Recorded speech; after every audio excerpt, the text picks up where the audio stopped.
Министерката за финансии може би треба да го преземе и местото на Клековски. Таа очигледно толку многу се грижи и за буџетот на фондот за здравство, па изгледа затоа упорно инсистира наместо да се жалат, граѓаните да се движат и почесто да пешачат, трагајќи по попуст. Вие не може да ги земате цените само во еден маркет и да велите порасна цените. Но при прошетките мора да се внимава, оти цените се опасни, ама ништо не е пострашно од тоа што се навестува. Изгледа нешто драматично се случува со тие што 20 години пиеа крв, штом директорот на Центарот за управување со кризи упатува толку сериозно предупредување.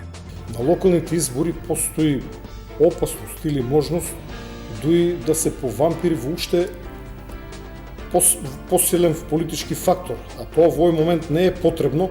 Потребно или не, за тоа одлучува некој друг, а не директорот, но зарем иднината не би била појасна и се би било друго, ако на видели не излезат некои стари и доброчувани тајни, некои документи за зачленувањето на Македонија во Обединетите нации, кои би можеле да ја сменат историјата.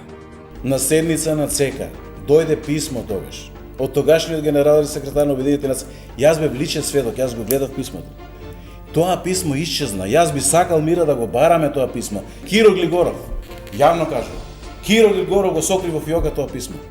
Не е лошо писмото да се побара, може би е добро во потрагата да се вклучат повеќе фактори, да се свика државниот врв, да се издаде налог да се пребараат архивите, да се открие предаството, но и да се види дали откритието може евентуално да влијае врз времето кое што предстои, с новото нормално.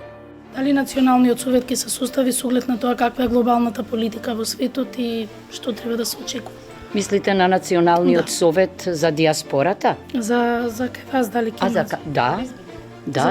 Да, така се вика, да, дали ќе се состане, се извинувам. Така. Не, нема потреба да се состанува Советот за безбедност. Шефицата на државата е во право.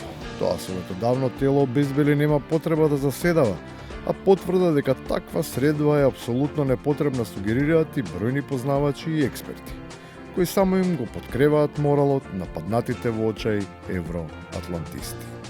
И НАТО и ЕУ ќе продолжат понатаму да живеат, меѓутоа нема да бидат слуги на западниот комунизам, нема да бидат ударна тупаница на оската Клинтон, Обама, Бајден. И на крајот, што ме така, Силјановска може да продолжи таму каде што е застаната. Да не треба домаќинот прво. Јас сум гостинка. Така логично е. Иако со огромно мнозинство избрана за домаќин, председателката не треба да се чувствува така само во мана. Со оглед на динамиката со која прима и испраќа регионални и светски лидери, истиот впечаток може да важи и за Вила Водна.